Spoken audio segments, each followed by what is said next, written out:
ಸ್ನೇಹಿತರೆ ಎಲ್ಲರಿಗೂ ನಮಸ್ಕಾರ. Welcome to our YouTube channel. ಮನ ತುಂಬಿದ ಮಡದಿ ಮುಂದುವರೆದ ಭಾಗಕ್ಕೆ ತಮ್ಮೆಲ್ಲರಿಗೂ ಆತ್ಮೀಯ ಸ್ವಾಗತ. ಅವರು ನಗುತ್ತಾ ನನ್ನ ತಟ್ಟಿದರು. ಸಂಜೆ ನಾನು ಹೊಸ ಸೀರೆ ಉಟ್ಟು ಸಿಂಗಾರವಾಗಿ ಹೊರಟೆ. ಆಟೋದಲ್ಲಿ ಹೋಗಿ ಮನೆಯ ಹತ್ತಿರ ಇಳಿದೆವು. ಆಫೀಸಿನ ಕೆಲಸಗಾರರಲ್ಲಿ ಒಬ್ಬರನ್ನು ಅಲ್ಲಿ ವಾಚ್ಮನ್ ಆಗಿ ನೇಮಿಸಿದ್ದರು. ಅವನು ಬಾಗಿಲು ತೆಗೆದ. ಅಚ್ಚುಕಟ್ಟಾಗಿ ಸುಣ್ಣ ಬಣ್ಣವಾಗಿತ್ತು. ಮನೆಯ ಒಳಗಡೆ ಕಾಲಿಟ್ಟೊಡನೆ ನನ್ನ ತಲೆ ಗಿರ್ ಎಂದಿತು. ಒಂದು ಕ್ಷಣ ಕಣ್ಣು ಮುಚ್ಚಿ ನಿಂತೆ. ಅವರು ಜವಾನನು ಏನೋ ಮಾತನಾಡುತ್ತಿದ್ದರು. ನಾನು ನಿಂತಲ್ಲಿ ನಿಂತೆ. ಜವಾನ ಹಿಂದಿರುಗಿ, ಬನ್ನಿ ಅಮ್ಮವ್ರೆ, ಇನ್ನೇನಾರ ಕೆಲಸ ಇದ್ರೆ ಹೇಳಿ ಬಿಡಿ ತಾಯಿ, ನಾಳೆ ಬೆಳಿಗ್ಗೆ ಒಳಗೆ ಜಟ್ಪಟ್ಟಂತ ಎಲ್ಲ ಕೆಲಸ ಮುಗಿಸಿ ಬಿಡ್ತೀನಿ ಎಂದ. ಅವರು ಸಹ ಯಾಕೆ ಪ್ರೇಮ ಅಲ್ಲೇ ನಿಂತೆ, ಬಾ ಒಳಗೆ ಎಂದರು. ನಾನು ಮೌನವಾಗಿ ಮುಂದೆ ಹೆಜ್ಜೆ ಇಟ್ಟೆ. ಮನೆ ಎಲ್ಲ ನೋಡಿ ಬೆರಗಾದೆ. ಅವರು ಏನೂ ಇಲ್ಲದವರಂತೆ ಓಡಾಡಿದರು. ಹಾಲಿನಲ್ಲಿ ಸೋಫಾ ಸೆಟ್ಟು, ಕುರ್ಚಿ, ಟೇಬಲ್ಲುಗಳು, ಒಂದೆರಡು ಫ್ಯಾನ್ಸಿ ಚೈನೀ ಚಿತ್ರಗಳು, ಕಾರ್ನರ್ ಸೆಲ್ಫಿನಲ್ಲಿ ಒಂದು ಬುದ್ಧನ ವಿಗ್ರಹ, ನೆಲಕ್ಕೊಂದು ರತ್ನಗಂಬಳಿ, ಟೇಬಲ್ ಮೇಲೆ ಜಪಾನಿ ಫ್ಲವರ್ ವೇಸ್, ಅದರೊಳಗೆ ಎಂದೆಂದಿಗೂ ಬಾಡದ ಅದರ ಪುಷ್ಪ. ನಮ್ಮ ರೂಮಿನಲ್ಲಿ ಒಂದು ಹೊಸ ಮಂಚ, ಒಂದು ಡ್ರೆಸ್ಸಿಂಗ್ ಟೇಬಲ್, ಒಂದು ಆರಾಮ ಕುರ್ಚಿ, ಒಂದು ಶೃಂಗಾರ ಕನ್ನಡಿ. ಮನೆ ಎಲ್ಲ ನೋಡಿ ಪುನಃ ನಮ್ಮ ರೂಮಿಗೆ ಬಂದೆ. ಜವಾನ್ ಮನೆಯ ಹಿಂಬದಿಯಲ್ಲಿದ್ದ. ಅವರು ನನ್ನೊಡನೆ ರೂಮಿಗೆ ಬಂದರು. ನಾನು ಕೇಳಿದೆ, ಈ ಮನೆ ನಮ್ಮದೇ ತಾನೇ? ಹೌದು, ಯಾಕೆ, ಏನಾದರೂ ಸಂಶಯ ಬಂತೇನು ನಿನಗೆ? ಹೌದು, ಸಂಶಯನೇ, ಅದಕ್ಕೆ ಕೇಳಿದೆ. ಮರೆತು ಬಿಟ್ಟು ಇನ್ಯಾರ ಮನೆಗಾದರೂ ಬಂದೇವೇನೋ ಅಂತ ಕೇಳಿದೆ ಅಷ್ಟೆ. ಹಾಗೇನಿಲ್ಲ, ಇದು ನಮ್ಮ ಮನೇನೆ. ಹಾಗಾದ್ರೆ ನೀವು ತುಂಬಾ ಕೆಟ್ಟೋರು ಎಂದು ಹೇಳಿ ನಾನು ಅವರ ಬೆನ್ನು ಹಿಡಿದು ನೂಕಿದೆ. ಅವರು ಹಿಂದಿರುಗಿ ನಿಂತು ನಗುತ್ತಾ, ಹಾಗಾದರೆ ನಾನು ಒಳ್ಳೆಯನಾಗೋದಕ್ಕೆ ಏನು ಮಾಡಬೇಕು ಅಂದರು. ಏನಾದರೂ ಮಾಡೋದಕ್ಕೆ ಮುಂಚೆ ನನಗೆ ಹೇಳಬೇಕು. ಜಿ ಹುಕುಂ, ಇನ್ಮೇಲೆ ಹಾಗೆ ಮಾಡೋದು. ಈಗ ಇದೇ ಮೊದಲನೇ ಕೆಲಸ.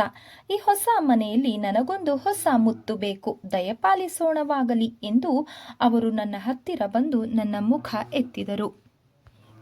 ನಾವು ನಿಂತದ್ದು ಆ ದೊಡ್ಡ ಶೃಂಗಾರ ಕನ್ನಡಿಯ ಮುಂದೆ. ಇಬ್ಬರಿಗೂ ಒಂದೇ ಬಾರಿ ನಗು ಬಂದಿತು. ನಮ್ಮ ಬಿಂಬ ನೋಡಿಕೊಂಡು ನಾವೇ ನಕ್ಕೆವು. ನಾನು ನಗುತ್ತಿರುವಾಗಲೇ ಅವರ ಮುತ್ತು ಅವರು ಕಿತ್ತುಕೊಂಡರು. ನಾನು ಮೆಲ್ಲನೆ ಅವರಿಂದ ಬಿಡಿಸಿಕೊಳ್ಳುತ್ತಾ ಕೇಳಿದೆ, ಅಲ್ಲಾರಿ, ಇಷ್ಟೆಲ್ಲ ಏರ್ಪಾಟು ಮಾಡಿದಿರಲ್ಲ, ನನ್ಗೇನಾದ್ರೂ ಒಂದು ಮಾತು ತಿಳಿಸಿದ್ದೀರಾ? ನನ್ನ ಒಂದು ಸಲಹೆ ಕೂಡ ಕೇಳಲಿಲ್ಲ ನೀವು. ಮನೆಗೆ ಒಂದೆರಡು ಕುರ್ಚಿ ಮೇಜು ತಂದು ಹಾಕೋದಕ್ಕೆ ಎಷ್ಟು ಜನರ ಸಲಹೆ ಬೇಕು ಪ್ರೇಮ? ಇನ್ನು ನಿನ್ನ ಸಲಹೆ ಕೇಳಿ ಮಾಡೋದು ತುಂಬಾ ಕೆಲಸ ಇದೆ. ಯಾಕೆ ಆತುರ ಪಡ್ತೀಯಾ? ಏನಾದರೂ ನಿಮ್ಮನೇಲಿ ತೀರಾ ಗುಟ್ಟಪ್ಪ. ಆ ಪುಟ್ಟ ಪುಟ್ಟ ಮಕ್ಕಳಿಗೂ ಅದೇ ಅಭ್ಯಾಸ. ಅವು ಕೂಡ ಬಾಯಿ ಬಿಡೋಲ್ಲ. ಆ ಅಭ್ಯಾಸ ಒಳ್ಳೆಯದೋ ಕೆಟ್ಟದ್ದೋ ನೀನೇ ಹೇಳು. ನಾನು ಮೆತ್ತಗಾಗಿ ಹೇಳಿದೆ, ಹೌದು ರೀ, ನಿಮ್ಮನೆ ಅಭ್ಯಾಸ ಎಲ್ಲ ಒಳ್ಳೆಯದೇ, ಆದರೆ ನಮ್ಮ ಕೈಲಂತೂ ಸಾಧ್ಯವಿಲ್ಲ ಹೀಗಿರೋಕೆ. ನಾನು ಇನ್ನೆಷ್ಟು ವರ್ಷಕ್ಕೆ ಕಲ್ತ್ಕೋತೀನೋ ದೇವ್ರಿಗೆ ಗೊತ್ತು. ನೀನೇನು ಕಲಿಬೇಕಾಗಿಲ್ಲ, ಇದ್ದಾಗೆ ಇದ್ರೆ ಸಾಕು. ಅಷ್ಟರಲ್ಲಿ ಜವಾನ ಒಳಗಿನಿಂದ ಬಂದ. ನಾವು ಹೊರ ಬಂದೆವು. ಮರುದಿನ ಒಳ್ಳೆ ಮುಹೂರ್ತದಲ್ಲಿ ಮನೆಗೆ ಹೋಗುವುದೆಂದು ತೀರ್ಮಾನವಾಯಿತು. ಆಟೋದಲ್ಲಿ ಮನೆಗೆ ಬಂದೆವು. ಆ ದಿನ ನನಗಂತೂ ತುಂಬಾ ಸಂತೋಷವಾಗಿತ್ತು. ನನ್ನ ತಂದೆ ತಾಯಿಗಳನ್ನು, ಸ್ನೇಹಿತರನ್ನು ಕರೆದು ಹೊಸ ಮನೆ ತೋರಿಸುವವರೆಗೂ ನನ್ನ ಆತುರ ತಡೆಯದಾಯಿತು. ಮನೆಗೆ ಬಂದೊಡನೆ ಅತ್ತೆಯವರಿಗೂ ಉಮಾ ಚಂದ್ರರಿಗೂ ಆ ಮನೆಯ ವರದಿ ಒಪ್ಪಿಸಿದೆ. ಅತ್ತೆಯವರು ನಿರುದ್ವೇಗ ಭಾವದಿಂದ ಹೇಳಿದರು, ಒಳ್ಳೆಯದಾಯಿತು ಬಿಡು. ಅಷ್ಟು ದೊಡ್ಡ ಮನೆಯಲ್ಲಿ ಏನೂ ಸಾಮಾನು ಇಲ್ಲದೆ ಇದ್ರೆ ಬೋಳು ಬೋಳಾಗಿ ಕಾಣುತ್ತೆ. ನಮ್ಮ ಕಾಲ ಮುಗಿಯಿತು ಅಂದ್ರೆ ನಿಮಗೆ ಬೇಡವೇ ಮುಂದೆ? ರಾತ್ರಿ ಮಲಗಲು ಹೋದಾಗ ನಾನು ಅವರೊಡನೆ ಕೇಳಿದೆ, ಅಲ್ಲಾರಿ, ಈಗ ನಮಗೆ ಇದೊಂದು ಮಂಚ ಇದೆ, ಮತ್ತೆ ಯಾಕೆ ರೂಮಿನಲ್ಲಿ ಇನ್ನೊಂದು ಮಂಚ ಹಾಕಿಸಿದ್ದೀರಲ್ಲ? ನಿನಗೊಂದು ನನಗೊಂದು ಇರ್ಲಿ ಅಂತ ಯಾಕೆ ಬೇಡವಾಗಿತ್ತಾ? ಯಾಕಪ್ಪ ಈಗ್ಲೇ ನನ್ನ ದೂರ ಮಾಡ್ತೀರಾ? ನಾನು ನಿಮ್ಮ ಹತ್ತಿರ ಮಲ್ಕೋಬಾರ್ದಾ? ಹಾಗಂತ ಮೊದಲೇ ಹೇಳಿದ್ರೆ ನಾನು ನೆಲದ ಮೇಲೇನೆ ಮಲ್ಕೊಳ್ತಾ ಇದ್ದೆ. ಬಾಯಲ್ಲಿ ಹೇಳದೇನೆ ಮೆಲ್ಲಗೆ ಮಂಚ ಮಾಡಿಸಿಬಿಟ್ರಿ. ಅವರು ನನ್ನನ್ನು ಹಿಡಿದು ಅಲುಗಿಸುತ್ತಾ ಹೇಳಿದರು, ಹುಚ್ಚು ಹುಡುಗಿ, ಏನು ಮಾತಾಡ್ತಾ ಇದ್ದೀಯಾ? ನಾಳೆ ಬೆಳಿಗ್ಗೆನೆ ಆ ಮಂಚ ವಾಪಸ್ಸು ಮಾಡಿಬಿಡ್ತೀನಿ. ಕಾಲಕ್ರಮದಲ್ಲಿ ನೀನು ನಿನ್ನ ಕುಮಾರ ಸೇರಿ ನನ್ನ ಮಂಚದಿಂದ ಗಡಿಪಾರು ಮಾಡಿಬಿಟ್ರೆ ನನಗೆ ಭೂತಾಯಿನೇ ಗತಿ. ಅದಕ್ಕೆ ಇರ್ಲಿ ಅಂತ ಸ್ವಲ್ಪ ಅಡ್ವಾನ್ಸ್ ಆಗಿದ್ದೆ ಅಷ್ಟೆ. ಬೇಡ ಬಿಡು, ಅದನ್ನ ಕಳಿಸಿಬಿಡ್ತೀನಿ. ನಾನು ತಮಾಷೆಗೆ ಹೇಳಿದ್ದಕ್ಕೆ ಅವರು ನಿಜವಾಗಿ ನೊಂದುಕೊಂಡರೂ ನಾನು ನಗುತ್ತಲೇ ಹೇಳಿದೆ, ಅಲ್ಲ ರೀ, ನಾನು ತಮಾಷೆಗೆ ಹೇಳಿದೆ, ತಪ್ಪಾಯಿತು ಬಿಡಿ. ನೀವು ಎಷ್ಟು ಬೇಗ ಬೇಜಾರು ಮಾಡ್ಕೋತೀರಪ್ಪ. ಅವರು ನನ್ನ ಮುಖವನ್ನು ತಮ್ಮ ಬೊಗಸೆಯಲ್ಲಿ ಹಿಡಿದು ನನ್ನ ಕಣ್ಣುಗಳನ್ನು ನೋಡುತ್ತಾ ಬಹುಮೆಲ್ಲನೆ ಕೇಳಿದರು, ನಿಜ ಹೇಳು ಪ್ರೇಮ್, ನಾನು ನಿನ್ನ ಬಿಟ್ಟು ದೂರ ಹೋಗ್ತೀನಾ? ನಾನು ಹಿಮದಂತೆ ಕರಗಿದೆ. ನನ್ನ ಉತ್ತರವನ್ನು ನಿರೀಕ್ಷಿಸುತ್ತಿದ್ದ ಅವರ ಕಣ್ಣುಗಳು ಪ್ರೇಮಗೀತೆಯನ್ನು ಹಾಡುತ್ತಿರುವ ಗ್ರಾಮಾಫೋನ್ ತಟ್ಟೆಯಂತೆ ಫಳಫಳನೆ ಹೊಳೆಯುತ್ತಾ ಸರಿದಾಡುತ್ತಿದ್ದವು. ನನ್ನ ಬಗೆಗಿದ್ದ ಅವರ ನಿರ್ಮಲ ಭಾವ ಆ ಕಣ್ಣುಗಳಲ್ಲಿ ತುಂಬಿ ಸೂಸುತ್ತಿತ್ತು. ನಾನು ಅವರ ಪ್ರಶ್ನೆಗೆ ಉತ್ತರ ಕೊಡದೆ ಬೇರೆಯೇ ಮಾತಾಡಿದೆ. ಸಾಕು, ನಿಮ್ಮ ಕಣ್ಣಿಗೆ ನಾನೇ ದೃಷ್ಟಿ ಬಿಟ್ಟೇನು. ಇನ್ನು ಕಣ್ಣು ಮುಚ್ಚಿ ನಿದ್ರೆ ಮಾಡಿ, ಬಾಕಿ ವಿಷಯ ನಾಳೆ ಎಂದೆನ್ನುತ್ತಾ ನನ್ನ ಬಲ್ಲಗೈಯಿಂದ ಅವರ ಕಣ್ಣುಗಳನ್ನು ಮೆಲ್ಲನೆ ಮುಚ್ಚಿದೆ. ಅವರ ಕಣ್ಣುಗಳು ಮುಚ್ಚಿಕೊಂಡರೂ ಕಿರುನಗೆ ಸೂಸುತ್ತಿದ್ದ ಅವರ ತುಟಿಗಳು ಚೇಷ್ಟೆ ಮಾಡಿದವು. ಮತ್ತೆ 2 ದಿನಗಳು ಯಾರಿಗೂ ಬಿಡುವಿಲ್ಲ. ಬೇರೆ ಮನೆಗೆ ಹೋಗಿ ಅಲ್ಲಿ ಸಾಮಾನುಗಳನ್ನು ಅಣಿಯಾಗಿಟ್ಟು ಸರಿ ಮಾಡಬೇಕಾದರೆ 2 ದಿನ ಹಿಡಿಯಿತು. ಆಫೀಸಿನ ಕೆಲಸಗಾರರು ಬಂದು ಹೀಟರು, ಫ್ಯಾನ್, ರೇಡಿಯೋ ಎಲ್ಲ ಫಿಕ್ಸ್ ಮಾಡಿ ಹೋದರು. ಮನೆ ತುಂಬ ಎಲೆಕ್ಟ್ರಿಕ್ ಪ್ರಭಾವ ಮೆರೆದಾಡಿತು. ನಿಜವಾಗಿ ಇದು ಈಗ ಎಲೆಕ್ಟ್ರಿಕ್ ಇಂಜಿನಿಯರ್ ಮನೆ ಎಂದರೆ ಒಪ್ಪುವಂತಿತ್ತು. 3ನೇ ದಿನ ಅವರು ನನ್ನನ್ನು ಕರೆದುಕೊಂಡು ನಮ್ಮ ತಾಯಿಯ ಮನೆಗೆ ಹೊರಟರು. ಈಗ ಹೊರಟಿದ್ದು ಟ್ಯಾಕ್ಸಿಯಲ್ಲಿ. ಟ್ಯಾಕ್ಸಿ ಮೊದಲು ನರಸಿಂಹರಾಜ ರೋಡಿನಲ್ಲಿ ಒಂದು ಟಾಯ್ಸ್ ಅಂಗಡಿಯ ಮುಂದೆ ನಿಂತಿತು. ನನಗೆ ಆಶ್ಚರ್ಯವಾಯಿತು. ಮತ್ತೇನು ತೆಗೆದುಕೊಳ್ಳುತ್ತಾರೋ ಎಂದು ಮಿಕಿ ನೋಡಿದೆ. ಅವರೇ ಇಳಿದು ಹೋಗಿ ಒಂದು ಆಟದ ಮರದ ಕುದುರೆ ತೆಗೆದುಕೊಂಡು ಬಂದರು. ನಾನು ಕುತೂಹಲ ತಡೆಯಲಾರದೆ ಕೇಳಿದೆ, ಯಾರಿಗ್ರಿ ಇದು? ಅವರು ನಗುತ್ತಾ ಹೇಳಿದರು, ನನಗೆ ಆಟ ಆಡೋಕೆ. ನನಗೆ ಮುಖಭಂಗವಾಯಿತು. ಇನ್ನೇನಾದರೂ ಕೇಳೋಣವೆಂದರೆ ಟ್ಯಾಕ್ಸಿ ಡ್ರೈವರ್ ಮುಂದುಗಡೆ ಇದ್ದ. ನಾನು ಆಕ್ಷೇಪಣೆಯ ನೋಟ ಬೀರಿ ಸುಮ್ಮನಾದೆ. ಮುಂದೆ ಮಾರ್ಕೆಟ್ನಲ್ಲಿ ಹೂವು, ಹಣ್ಣು, ತಿಂಡಿ ಏನೇನೋ ತೆಗೆದುಕೊಂಡರು. ನನಗೆ ತುಂಬ ಹಿಗ್ಗಾಯಿತು. ನಾವು ಟ್ಯಾಕ್ಸಿಯಿಂದ ಇಳಿದಾಗ ಎಲ್ಲರಿಗೂ ಆಶ್ಚರ್ಯವೇ. ನಾನು ತಿಂಡಿ, ಹೂವಿನ ಚೀಲ ಹಿಡಿದೆ. ಅವರು ಕುದುರೆ ತೆಗೆದುಕೊಂಡರು. ನನಗಾಗ ತಿಳಿಯಿತು ಅದು ನಮ್ಮ ರಮೇಶನಿಗೆಂದು. ರಮೇಶ ಮನೆ ಒಳಗಿನಿಂದ ಓಡೋಡಿ ಬಂದ. ಅವರು ಅವನನ್ನು ಅದರ ಮೇಲೆ ಕೂರಿಸಿ ತುಳಿಯಲು ಬಿಟ್ಟರು. ಅವನಿಗಾದ ಆನಂದ ಹೇಳತೀರದು. ಆಗ ಅವರು ಅಣ್ಣನೊಡನೆ ಮಾತನಾಡುತ್ತಿರುವಾಗಲೇ ನಾನು, ಶ್ಯಾಮ, ಅಮ್ಮ ಒಳಗೆ ಹರಟೆ ಹೊಡೆದಾಯಿತು. ತಿಂಡಿ, ಹಣ್ಣು, ಹೂವು ಕೊಟ್ಟಿದ್ದಾಯಿತು. ಅಮ್ಮ ಮೆಲ್ಲನೆ ಕೇಳಿದರು, ಅಲ್ವೇ ಪ್ರೇಮ, ಈ ಕುದುರೆ ಯಾಕೆ ತಂದಿದ್ದು? ಅದಕ್ಕೆ 30-40 ರೂಪಾಯಿ ಆಗುತ್ತೆ ಅಂತ ಹೇಳಿದ್ದರು. ಏನು ಹುಚ್ಚು ಹೇಳು ನಿಮಗೆ? ನನಗೆ ಗೊತ್ತೇ ಇರಲಿಲ್ಲ ಅಮ್ಮ. ಈಗ ತಾನೇ ಅವರು ತೆಗೆದುಕೊಂಡು ಬಂದರು. ಅಲ್ಲೇ ನಾನು ಕೇಳಿದೆ ಯಾರಿಗೆ ಅಂತ. ಆಗ ಅವರು ನನಗೆ ಅಂತ ಹಾಸ್ಯ ಮಾಡಿದ್ರು. ಒಳ್ಳೇದಾಯ್ತು ಬಿಡು, 2 ತಿಂಗಳಿಂದ ಸಾವಿರಾರು ರೂಪಾಯಿನ ಸಾಮಾನು ತೆಗೆದುಕೊಂಡಿದ್ದಾರೆ. ಇದೇನು ಮಹಾ? ನೀವೆಲ್ಲ ಖಂಡಿತ ಬರಬೇಕು. ನಾಳೆನೆ ಅತ್ತೇನೂ ಹೇಳಿದ್ದಾರೆ. ಅಮ್ಮ ಹೇಳಿದರು, ಆಗ್ಲಿ ಬರೋನಂತೆ. ನೀವೆಲ್ಲ ಮನೆ ಸರಿ ಮಾಡಿಕೊಳ್ಳಿ. ಎಲ್ಲ ಸರಿಯಾಗಿ ಹೋಗಿದೆ, ನಾಳೆನೇ ಬನ್ನಿ ಅಮ್ಮ ಆಗಲಿ ಎಂದರು. ಹೀಗೆ ಎನ್ನುತ್ತಾ ಅಮ್ಮ ಎಲ್ಲರಿಗೂ ಉಪ್ಪೇರಿ ಕಾಫಿ ಕೊಟ್ಟರು. ಜೊತೆಗೆ ನಾವು ತಂದ ತಿಂಡಿಯೂ ಆಯಿತು. ರಮೇಶ ಮಾತ್ರ ಕುದುರೆ ಬಿಟ್ಟು ಕೆಳಗೆ ಇಳಿಯಲಿಲ್ಲ. ಆಗ ಅವನಿಗೆ ತಿಂಡಿ ನಿಸ್ಸಾರವಾಗಿತ್ತು. ಅವನ ಗೆಳೆಯರ ತಂಡ ಬಂದು ಮುತ್ತಿತು. ಅವನು ಕೀಲು ಕುದುರೆ ಮೇಲೆ ಕುಳಿತಂತೆ ಟಿವಿಯಿಂದ ಕುಳಿತಿದ್ದ. ಮರುದಿನ ಬರುತ್ತೇವೆಂದು ಅಮ್ಮ ಶ್ಯಾಮಲ ಮಾತು ಕೊಟ್ಟರು. ಮನೆಯನ್ನು ನೋಡಿಕೊಂಡು ಬರಲು ಅಣ್ಣನನ್ನು ಜೊತೆಯಲ್ಲೇ ಕರೆದುಕೊಂಡು ಹೊರಟೆವು. ದಾರಿಯಲ್ಲಿ ಸೂರಪ್ಪನವರನ್ನು ಕೂರಿಸಿಕೊಂಡಾಯಿತು. ಸರಿ, ಮನೆಯಲ್ಲಿ 3 ಜನ ಮುದುಕರು ಸೇರಿಕೊಂಡು ಸಂತಸದ ಮಾತಾಡಿದರು. ಕಾಫಿ, ತಿಂಡಿಯಾಯಿತು. ಮರುದಿನ ಎಲ್ಲರನ್ನೂ ಕರೆದುಕೊಂಡು ಬರಬೇಕೆಂದು ಅತ್ತೆಯವರು ಹೇಳಿದರು. ಸೂರಪ್ಪನವರು ನಗುತ್ತಾ ನನ್ನನ್ನು ಕೇಳಿದರು, ಏನಮ್ಮ, ಇಲ್ಲಿಗೆ ಬಂದ ಮೇಲೆ ತುಂಬ ಊದಿಬಿಟ್ಟೆ. ಎಲ್ಲರೂ ನಕ್ಕರು. ಸ್ವಲ್ಪ ಮುಂಚೆ ಶ್ಯಾಮನು ಏನೇ ಬರ್ಬರುತ್ತಾ ಡುಮ್ಮಕ್ಕ ಆಗ್ಬಿಟ್ಟೆ ಎಂದಳು. ಅವರೆಲ್ಲ ಹೊರಟು ಹೋದ ಮೇಲೆ ನಾನು ನಮ್ಮ ರೂಮಿನ ಬಾಗಿಲು ಹಾಕಿಕೊಂಡು ದೊಡ್ಡ ಕನ್ನಡಿಯ ಮುಂದೆ ನಿಂತು ನನ್ನ ಪ್ರಮಾಣವನ್ನು ನೋಡಿಕೊಳ್ಳುತ್ತಾ ಅವರನ್ನು ಕೇಳಿದೆ, ಏನ್ರಿ, ನಾನು ಅಷ್ಟು ದಪ್ಪ ಆಗಿದ್ದೀನಾ? ಎಲ್ಲರೂ ದಪ್ಪ ದಪ್ಪ ಅಂತ ಅಂತಾರಲ್ಲ, ಅವರು ಏನೋ ಮಾತಾಡುತ್ತಿದ್ದವರು ನನ್ನ ಕಡೆ ತಿರುಗಿ ಬಹಳ ಗಂಭೀರವಾಗಿ ಹೇಳಿದರು. ಏನೋ ನಾನು ದಿನ ನೋಡ್ತಾ ಇದ್ದೀನಿ, ಅದರಿಂದ ಸರಿಯಾಗಿ ಗೊತ್ತಾಗೋಲ್ಲ, ಸ್ವಲ್ಪ ಇರು, ಅಳತೆ ಮಾಡಿ ನೋಡ್ತೀನಿ ಎನ್ನುತ್ತಾ ನನ್ನನ್ನು ಅಡಿಯಿಂದ ಮುಡಿಯವರೆಗೆ ನೋಡುತ್ತಾ ನನ್ನ ಹತ್ತಿರ ಬಂದು ನಿಂತು ತಮ್ಮ ತೋಳುಗಳೆರಡನ್ನೂ ನನ್ನ ಮೈಗೆ ಬಿಗಿದರು. ನಾನು ಬೆಪ್ಪಿಯಂತೆ ಅವರ ಮುಖ ನೋಡಿದೆ. ಅವರು ನಗುತ್ತಿದ್ದರು. ಆಗ ನನಗೆ ಗೊತ್ತಾಯಿತು ಅವರು ಕುಚೋದ್ಯ ಮಾಡುತ್ತಿದ್ದಾರೆಂದು. ನಾನು ಹಸಿ ಮುನಿಸಿನಿಂದ ಹೇಳಿದೆ, ಅಯ್ಯೋ ಬಿಡ್ರಿ, ಅಳತೆ ಮಾಡೋಷ್ಟು ದಪ್ಪ ಆಗಿದ್ದೀನಾ ನಾನು? ಇಲ್ಲಪ್ಪ, ಇಲ್ಲಿ ನೋಡು, ಮೊದಲನೇ ದಿನ ನಾನು ನಿನ್ನ ಹೀಗೆ ಅಳತೆ ಮಾಡಿದಾಗ ನನ್ನ ಕೈ 1 ಮೊಳ ಬಾಕಿ ಉಳಿದಿತ್ತು, ಈಗ 3 ಇಂಚು ಉಳಿದಿದೆ. ನೀನೇನು ಹೆಚ್ಚಿಗೆ ದಪ್ಪ ಆಗಿಲ್ಲ, ಎಲ್ಲೋ 120 ಪೌಂಡ್ ಡುಮ್ಮಿ ಆಗಿರಬಹುದು ಅಷ್ಟೇ. ನನಗೆ ತುಂಬ ಸಿಟ್ಟು ಬಂತು. ಅವರ ಕೈಯಿಂದ ಬಿಡಿಸಿಕೊಂಡು ದೂರ ಮಂಚದ ಮೇಲೆ ದಪ್ಪನೆ ಕುಳಿತು ಹೇಳಿದೆ, ಸಾಕು ಬಿಡ್ರಿ, ನೀವಂತೂ ತೀರಾ ಅತಿಯಾಗಿ ಹೇಳ್ತೀರಾ. ನೀವೇನು ಕಮ್ಮಿ ದಪ್ಪ ಆಗಿದ್ದೀರೇನೋ? ಬೇರೆ ಯಾರನ್ನಾದರೂ ಕೇಳಿ ಗೊತ್ತಾಗುತ್ತೆ. ಓಹೋ, ಈ ಥರ ಇರಬಹುದು. ಪ್ರೇಮ, ನಾನು ದಪ್ಪ ಆಗಿರೋದ್ರಿಂದ ತಾನೇ ನಿನ್ನ ಸುತ್ತಳತೆ ಜಾಸ್ತಿಯಾಗಿ ಕಾಣಿಸಿದ್ದು. ಸರಿ, ನೀನು ಯಾವಾಗಲೂ ಲತಾಂಗಿನೇ. ನನ್ನ ಹುಸಿ ಕೋಪ ಓಡಿ ಹೋಯಿತು. ನಾನು ಎದ್ದು ಅವರ ಕೊರಳಿಗೆ ಜೋತು ಬಿದ್ದೆ. ಅವರು ಮೆಲು ನಗುತ್ತಾ ಹೇಳಿದರು, ಅದನ್ನೇ ನಾನು ಹೇಳಿದ್ದು ಪ್ರೇಮ, ನೀನು ನನ್ನ ಪ್ರೇಮಲತೆ ಅಲ್ಲದಿದ್ದರೆ ಹೀಗೆ ಬಂದು ಸುತ್ತಿಕೊಳ್ಳುತ್ತಿದ್ದೆಯಾ? ಆ ಒಂದು ಗಳಿಗೆಯಲ್ಲಿ ನಾನು ಮೇಣದಂತೆ ಮೃದುವಾದೆ. ಇಷ್ಟು ಒಳ್ಳೆಯವರನ್ನು ಒಂದೊಂದು ಸಾರಿ ನಾನು ದುಡುಕಿ ಏನಾದರೂ ಅಂದು ಬಿಡುತ್ತೇನಲ್ಲ ಎಂದು ಪಶ್ಚಾತ್ತಾಪ ಪಟ್ಟೆ.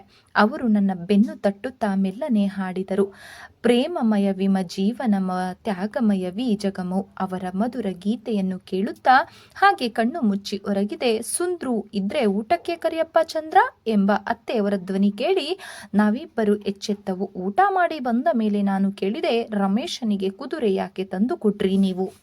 ಅವರು ತಾಂಬೂಲ ಜಗಿಯುತ್ತಾ ನನ್ನ ಕಡೆ ತಿರುಗದೆ ಹೇಳಿದರು, ಸುಮ್ಮನೆ ತಂದೆ, ಮಗು ಆಡುತ್ತೆ ಅಂತ. ನೀವೇ ತಂದಿರೋ ಅಥವಾ ಅವನೇನಾದ್ರೂ? ಹೌದು, ಎಂದೋ ಒಂದು ದಿನ ಕೇಳಿದ್ದೆ, ನಿನಗೇನು ಬೇಕು ಅಂತ. ಕುದುರೆ ಬೇಕು ಅಂತ ಕೇಳಿದ್ದ, ತಂದು ಕೊಟ್ಟೆ. ಅದರ ಬೆಲೆ ಎಷ್ಟು? ಏನೋ, ನಾನೇನು ದುಡ್ಡು ಕೊಟ್ಟಿಲ್ಲ. ಸರಿ, ಪರವಾಗಿಲ್ಲ. ನೀವು ಅಂತೂ ನನಗೆ ಒಂದು ವಿಷಯವನ್ನು ತಿಳಿಸಲ್ಲ, ಆದರೆ ನಿಮಗೆ ನಾನು ತಿಳಿಸದೆ ಏನು ಮಾಡಿಲ್ಲ ನೋಡಿ. ನಾನು ಸ್ವಲ್ಪ ಟೇಬಲ್ ಕ್ಲಾತ್ಗಳು, ಡೋರ್ ಕರ್ಟನ್, ವಿಂಡೋ ಕರ್ಟನ್ ಎಲ್ಲ ಹಾಕಿದ್ದೀನಿ. ಆ ಮನೆಯಲ್ಲಿ ಅದನ್ನೆಲ್ಲ ಹಾಕಬಹುದು. ಓಹೋ, ಅಗತ್ಯವಾಗಿ ಎಲ್ಲ ನಿನ್ನದೇ ಆ ಸಾಮ್ರಾಜ್ಯ. ಏನು ಬೇಕಾದರೂ ಮಾಡಬಹುದು. ಹಾಗೆ ನಮ್ಮ ಶಾಂತಿಯನ್ನು ಏನೇನು ಹಾಕಿಕೊಟ್ಟಿದ್ದಾಳೆ. ಅದೇನು ಪೆಟ್ಟಿಗೆಯಲ್ಲಿ ಹುಳು ಹಿಡಿದಿದೆಯೋ ಏನು ಕಥೆಯೋ, ನೀನಾದರೂ ತೆಗೆದು ನೋಡು. ನಾಳೆ ಅಮ್ಮ ಬರೋ ಹೊತ್ತಿಗೆ ಎಲ್ಲ ತೆಗೆದು ಮನೆಯೆಲ್ಲ ಚೆನ್ನಾಗಿ ಅಲಂಕಾರ ಮಾಡಬೇಕು ಅಂದುಕೊಳ್ಳುತ್ತಾ ನಾನು ನಿದ್ರೆ ಮಾಡಿದೆ. ಮರುದಿನ ನನ್ನ ಕಲಾ ಭಂಡಾರವನ್ನೆಲ್ಲ ತೆಗೆದಿಟ್ಟೆ. ಮೆಲ್ಲನೆ ಉಮಾನನ್ನು ಕರೆದು ಕೇಳಿದೆ, ಉಮಾ, ನಿಮ್ಮಕ್ಕ ತುಂಬ ಕಸೂತಿ ಹಾಕಿದಾರಂತಲ್ಲ, ಅದನ್ನೆಲ್ಲ ಎಲ್ಲಿಟ್ಟಿದ್ದಾರೆ? ನಿನಗೆ ಗೊತ್ತಾ? ಎಲ್ಲ ಹೊರಗಡೆ ಹಾಕಿದರೆ ಚೆನ್ನಾಗಿರತ್ತೆ. ನನ್ನ ಹತ್ರನೂ ಸ್ವಲ್ಪ ಇದೆ, ಎಲ್ಲಿ ಹಾಕಬಹುದು ತೋರಿಸ್ತೀಯಾ? ಅವಳು ಖುಷಿಯಿಂದ ಹೇಳಿದಳು. ಹೌದ್ರಿ ಅತ್ಗೆ, ಶಾಂತಕ್ಕ ಏನೇನೋ ಹಾಕಿದ್ದಾಳೆ. ಸಮಾಜದಲ್ಲಿ ಕಲಿತುಕೊಂಡಿದ್ದಳು. ಎಲ್ಲ ಅಮ್ಮನ ಪೆಟ್ಟಿಗೆಯಲ್ಲಿದೆ, ನಾನು ತೆಗೆದುಕೊಂಡು ಬರ್ತೀನಿ ಎನ್ನುತ್ತಾ ತಾಯಿಯ ಹತ್ತಿರ ಓಡಿದಳು. ಸ್ವಲ್ಪ ಹೊತ್ತಿನ ಮೇಲೆ ತೆಗೆದುಕೊಂಡು ಬಂದಳು. ಅವಳ ಹಿಂದೆಯೇ ಬಂದ ಅತ್ತೆಯವರು ಹೇಳಿದರು, ಹುಚ್ಚು ಹುಡುಗಿ, ಒಂದು ರಾಶಿ ಹಾಕಿಟ್ಟಿದ್ದಾಳೆ ನೋಡು. ತಾನು ತೆಗೆದುಕೊಂಡು ಹೋಗಲಿಲ್ಲ, ಇಲ್ಲೂ ಹೊರಗಡೆ ಹಾಕಲಿಲ್ಲ. ಏನಾಗಿದೆಯೋ ನೋಡಮ್ಮ. ಅಲ್ಲೇನೋ ಮನೆ ಚಿಕ್ಕದು ಅಂತ ಹಾಕಲಿಲ್ಲ, ಇಲ್ಲಿ ಬೇಕಾದಷ್ಟು ಜಾಗ ಇದೆ, ಸರಿಯಾಗಿ ಹಾಕಮ್ಮ ಅಂದರು. ಅತ್ತೆಯವರು ಕೊಟ್ಟ ರಟ್ಟಿನ ಪೆಟ್ಟಿಗೆಯನ್ನು ತೆರೆದು ಒಂದೊಂದಾಗಿ ಬಿಚ್ಚಿ ನೋಡಿದೆ. ನನಗೆ ತುಂಬ ನಾಚಿಕೆಯಾಯಿತು. ನನ್ನ ಹತ್ತಿರ ಇರುವ ವಿಷಯ ಹೇಳಬಾರದಾಗಿತ್ತು ಎನಿಸಿತು. ಆದರೆ ಅಷ್ಟರಲ್ಲಾಗಲೇ ಉಮಾ, ಅತ್ತಿಗೆ ನಿಮ್ಮ ಹತ್ತಿರ ಇರೋದು ಸ್ವಲ್ಪ ತೋರಿಸಿ ಅಂತ ಅವತಾರ ಹಚ್ಚಿದಳು. ನನಗೆ ಬಹಳ ಹೀನಾಯವಾಯಿತು. ನನ್ನ ಹತ್ತಿರ ಇದ್ದದ್ದೇನು ಗೊತ್ತೇ? ಕಾಗೆ, ಗುಬ್ಬಿ, ಚಿಟ್ಟೆ, ಹುಳ, ಕಾಯಿ, ಬಳ್ಳಿ, ಎಲೆ, ಹೂವು, ಕೈಗೆ ಸಿಕ್ಕ ಬಣ್ಣದ ದಾರವನ್ನು ಯಥೇಚ್ಛವಾಗಿ ಉಪಯೋಗಿಸಿದ್ದೆ. ನಾನು ಹಾಕಿದ್ದು ಚೆನ್ನಾಗಿದೆ ಎಂದು ನಾನು ಮಾತ್ರ ಭಾವಿಸಿದ್ದೆ. ಶಾಂತಮ್ಮನದು ಒಂದೊಂದಾಗಿ ಹಗುರವಾಗಿ ಬಿಚ್ಚಿ ನೋಡಿದೆ. ಧೋಬಿಯ ಮನೆಯಿಂದ ಬಂದದ್ದು ಮಡಿಕೆ ಮಾಸದಂತೆ ಗರಿಯಾಗಿ ಕುಳಿತಿದ್ದವು. ಮೊದಲನೆಯದು ಡೋರಾ ಕರ್ಟನ್, ಅಂಗಡಿ ವಾಯಿಲ್, ಒಂದು ನದಿಯ ತಟಾಕ, ಮುಳುಗುವ ದಿನಮಣಿ, ಬಳುಕುವ ತರಂಗ, ಮಾಲೆಯಾಗಿ ಹಾರುವ ಬೆಳ್ಳಕ್ಕಿಯ ಸಾಲು, ದೂರದಲ್ಲಿ ಒಂದೆರಡು ತೆಂಗಿನ ಮರಗಳು, ಸೂರ್ಯನ ಬದಿಯಲ್ಲಿ ಕೆಂಪು ಗೂಡಿನ ಆಕಾರ. ಮತ್ತೊಂದೆಡೆ ನೀಲಿಯಾಗಿ ತೋರುತ್ತಾ ಬಿಳಿಯ ಮೋಡ ದುಂಡೆಯನ್ನು ಅಲ್ಲಲ್ಲಿ ಹರಿದಾಡಬಿಟ್ಟಿತ್ತು. ನದಿ ದಂಡೆಯ ಬದಿಯ ಒಂದು ಕೋಡುಗಲ್ಲಿನ ಮೇಲೆ ಕೈಯಲ್ಲಿ ಪುಸ್ತಕ ಹಿಡಿದ ಕವಿಯು ಸೂರ್ಯನನ್ನು ನೋಡುತ್ತಾ ಕುಳಿತಿದ್ದಾನೆ. ಬದಿಯ ಹಸುರಿನ ಮೇಲೆ ಒಂದೆರಡು ದನಕರುಗಳು ಮೇಯುತ್ತಿವೆ. ಕಂಬಳಿ ಕೊಪ್ಪೆ ಹೊತ್ತ ಗೊಲ್ಲನೊಬ್ಬ ಕೋಲೂರಿ ನಿಂತಿದ್ದಾನೆ. ಸ್ಫೂರ್ತಿಗೊಂಡ ಕವಿಯು ಕವಿತೆಯೊಂದನ್ನು ಮೈಮರೆತು ಹಾಡುವಂತಿದೆ ಕುಳಿತ ಭಂಗಿ. ನಾನು ನೋಡಿ ನೋಡಿ ದಣಿದೆ. ನಾಚಿಕೆ ನೀರಾಗಿ ಹರಿಯಿತು ನನ್ನ ಮುಖದಲ್ಲಿ. ಇದನ್ನು ಹೇಗೆ ಹಾಕಿದರು ಎಂದು, ಈ ಬಣ್ಣಗಳನ್ನು ಹೇಗೆ ಹೊಂದಿಸಿದರು, ಇದನ್ನು ಹೇಗೆ ಕಲಿತರು? ನಾನಂತೂ ಇದುವರೆವಿಗೂ ಇಂತಹ ಕಸೂತಿ ನೋಡಿರಲಿಲ್ಲ. ಹೀಗೆ ಮುಂತಾಗಿ ಯೋಚಿಸುತ್ತಾ ಕುಳಿತೆ. ಮಧ್ಯೆ ಉಮಾ ಹೇಳಿದಳು, ಇದಕ್ಕೆ ಫಸ್ಟ್ ಪ್ರೈಸ್ ಬಂದಿದೆ ಅತ್ತಿಗೆ. ನಾನು ಕಣ್ಣರಳಿಸಿ ಕೇಳಿದೆ, ಯಾರು ಕೊಟ್ಟದ್ದು ಉಮಾ, ಏನು ಕೊಟ್ಟಿದ್ದಾರೆ ಎಂದು. ಉಮಾ ಮೃದುವಾಗಿ ಹೇಳಿದಳು, ಶಾಂತಕ್ಕನ ಕೈಯಲ್ಲಿದೆಯಲ್ಲ ಮಲ್ಲಿಗೆ ಉಂಗುರದ, ಅದೇ ಇಲ್ಲಿದೆ ಹೆಸರು ಎಂದು ಮೇಲುಗಡೆ ಮೂಲೆ ತೋರಿಸಿದಳು. ಓಹೋ, ಅಲ್ಲಿ ಸೂರ್ಯನ ಮೇಲುಗಡೆ ಹೆಸರಿತ್ತು, ಶಾಂತಲಾ ಕಲಾಭವನ ಮಲ್ಲೇಶ್ವರ. ಶಾಂತಲಾ ವಿಷ್ಣುವರ್ಧನನ ಹೆಂಡತಿ, ಶ್ರೇಷ್ಠ ದರ್ಜೆಯ ಕಲಾವಿದೆ, ನಾಟ್ಯ ಸರಸ್ವತಿ ಶಾಂತಲಾದೇವಿ ಎಂದುಕೊಂಡೆ ಮನಸ್ಸಿನಲ್ಲಿ. ಹಗುರವಾಗಿ ಮಡಿಸಿಟ್ಟೆ. ಎರಡನೆಯದು, ಹೆಂಡ ಕುಡಿದ ಶೂದ್ರನೊಬ್ಬ ಕೆಟ್ಟ ಮುಖ ಮಾಡಿಕೊಂಡು ಕೋಲಿನಿಂದ ಹೆಂಡತಿಯನ್ನು ಬಡಿಯುತ್ತಿರುವುದು. ತುಂಬಾ ಚೆನ್ನಾಗಿತ್ತು. ಆದರೆ ನನಗೆ ಪಕ್ಕನೆ ನಗು ಬಂದಿತು. ಎಷ್ಟು ಸಹಜ ದೃಶ್ಯ ಎಂದು ಮೆಚ್ಚಿಕೊಂಡೆ. ಉಮಾ ಹೇಳಿದಳು, ಇದನ್ನು ಹಾಕಿದಾಗ ಕಲಾಭವನದವರು ಅಕ್ಕನಿಗೆ ತುಂಬ DMC, ದಾರ, ಸೂಜಿ, ಕ್ರೋಶ, ಉಲ್ಲನ್ ಎಲ್ಲ ಪ್ರೈಸು ಕೊಟ್ಟಿದ್ದಾರೆ. ಮೂರನೆಯದು, ಪುಟ್ಟ ಬೇಬಿಯೊಂದು ಮಧ್ಯೆ ಕುಳಿತು ಸಾಕಿದ ನಾಯಿ ಬೆಕ್ಕುಗಳಿಗೆ ಒಂದು ತಟ್ಟೆಯಲ್ಲಿ ಹಾಲು ಕುಡಿಸುತ್ತಿರುವುದು. ಮತ್ತೊಂದು ಡೋರ್ ಕರ್ಟನ್, ಜೋಡಿ ನವಿಲುಗಳು ಗರಿಬಿಚ್ಚಿ ಕುಣಿಯುತ್ತಿವೆ. ಮತ್ತೆ ಕೆಲವು ಚಿಕ್ಕವು, ಹಾರುವ ಚಿಟ್ಟೆ, ಓಡುವ ನಾಯಿ ಇತ್ಯಾದಿ. ನಾನು ಮೆಲ್ಲಗೆ ಎಲ್ಲವನ್ನು ಎತ್ತಿ ತಂದು ಅವುಗಳಿಗೆ ಪ್ರಸಕ್ತವಾದ ಜಾಗವನ್ನು ನೋಡಿ ಹಾಕತೊಡಗಿದೆ. ಹಾಲಿನ 3 ಬಾಗಿಲಿಗೆ ಕರ್ಟನ್ ಹಾಕಿಯಾಯಿತು. ವಿಂಡೋ ಕರ್ಟನ್ಗಳು ನಮ್ಮ ರೂಮಿಗಾಯಿತು. ಹಾಲಿನ ಟೇಬಲ್ಲಿಗೆ ನಾಯಿ ಬೆಕ್ಕುಗಳ ಕ್ಲಾತ್ ಹಾಸಿತು. ನನ್ನ ಕಲಾ ಭಂಡಾರವನ್ನು ನಾನು ಬಿಚ್ಚಲಿಲ್ಲ. ಮನೆಯ ಅಲಂಕಾರ ಬಹಳ ಚೆನ್ನಾಗಿತ್ತು. ಆದರೆ ನನ್ನ ಕಲೆಯನ್ನು ಅಲ್ಲಿ ಬಿಚ್ಚಿದ್ದಕ್ಕಾಗಿ ಸಂಕಟಪಟ್ಟೆ. ಆ ದಿನವೇ ಸಂಜೆ ನನ್ನ ತಾಯಿಯವರು ಬರುತ್ತಾರೆಂಬ ಸಂತಸ ಬೇರೆ ಇತ್ತು. ಮಧ್ಯಾಹ್ನವೇ ಅತ್ತೆಯವರು ಬಟಾಣಿ ಬಾತು, ರವೆ ಉಂಡೆ ಮಾಡಿಟ್ಟರು. ಸಂಜೆ ಸೂರಪ್ಪನವರ ಜೊತೆಯಲ್ಲಿ ನಮ್ಮ ಮನೆಯವರೆಲ್ಲ ಬಂದರೂ ನನ್ನ ಹಿಗ್ಗು ಹೇಳತೀರದು. ಶ್ಯಾಮಲೆಯ ಕೈ ಹಿಡಿದು ಮನೆಯನ್ನೆಲ್ಲ ತೋರಿಸಿದೆ. ಶಾಂತಮ್ಮನ ಕಲೆಯನ್ನು ನೋಡಿ ಅವಳು ದಂಗು ಬಡಿದು ನನ್ನ ಹತ್ತಿರ ಮೆಲ್ಲನೆ ಕೇಳಿದಳು, ನಿನ್ನ ಹತ್ರ ಇತ್ತಲ್ಲ ಏನೇನೋ ಕಸೂತಿ, ಅದೆಲ್ಲ ಏನು ಮಾಡಿದೀಯೇ? ನಾನು ನಿಜವನ್ನೇ ಹೇಳಿದೆ. ಇವುಗಳ ಮುಂದೆ ನಾನು ಹಾಕಿದ್ದು ಏನೇನು ಚೆನ್ನಾಗಿ ಕಾಣೋಲ್ಲ ಕಣೆ, ಅದಕ್ಕೆ ಅದನ್ನ ತೆಗಿಲೇ ಇಲ್ಲ ನಾನು. ಅವಳು ನಿರಾಳವಾಗಿ ಹೇಳಿದಳು, ಹೌದು ಕಣೆ, ಇವೆಲ್ಲ ತುಂಬಾ ಹೈ ಕ್ಲಾಸು. ನೀನು ಹಾಕಿರೋ ಥರ ಎಲ್ಲರ ಮನೇಲೂ ಇದ್ದೇ ಇದೆ. ಅದನ್ನ ಹಾಕ್ಲೇಬೇಡ, ವಾಪಸ್ಸು ಕೊಟ್ಬಿಡು, ನಾನು ತಗೊಂಡು ಹೋಗ್ತೀನಿ. ಅವಳ ಸಲಹೆ ಉತ್ತಮವೆನಿಸಿತು. ಸದ್ಯ ಅದರ ಯೋಚನೆ ಬಿಟ್ಟು ಬಂದವರಿಗೆಲ್ಲ ಕಾಫಿ ತಿಂಡಿ ಹಂಚಲಾಯಿತು. ಹುಡುಗರು ಮುದುಕರು ಅವರವರ ವಯಸ್ಸಿಗೆ ತಕ್ಕಂತೆ ಹರಟೆ ಕೊಚ್ಚಿದರು. ಅಮ್ಮ ಅತ್ತೆ ತುಂಬಾ ಮಾತಾಡಿದರು. ಸುರಪ್ಪನವರು ನಮ್ಮ ಪ್ರೇಮನ ಕಾಲ್ಗುಣ ಭೋ ಒಳ್ಳೆಯದಮ್ಮ ಎಂದು ಅತ್ತೆಯವರ ಎದುರು ಜಂಬ ಕೊಚ್ಚಿಕೊಂಡರು. ಅಂದಿನ ಹಲವು ಮಾತುಗಳಲ್ಲಿ ನನ್ನ ಮನಸ್ಸಿನಲ್ಲಿ ನಿಂತಿದ್ದೆಂದರೆ ಅದೊಂದೇ ಮಾತು. ಸ್ನೇಹಿತರೆ, ಈ ಒಂದು ಕಾದಂಬರಿ ತಮಗೆ ಇಷ್ಟ ಆದರೆ ದಯವಿಟ್ಟು ಲೈಕ್ ಮಾಡಿ, ಸಬ್ಸ್ಕ್ರೈಬ್ ಮಾಡಿ, ಸಪೋರ್ಟ್ ಮಾಡಿ. ಫ್ರೆಂಡ್ಸ್, ಕತೆ ಹೇಗಿತ್ತು ಅನ್ನೋದನ್ನ ಕಮೆಂಟ್ ಮೂಲಕ ತಿಳಿಸಿ. ಧನ್ಯವಾದಗಳು. ನಮಸ್ಕಾರ.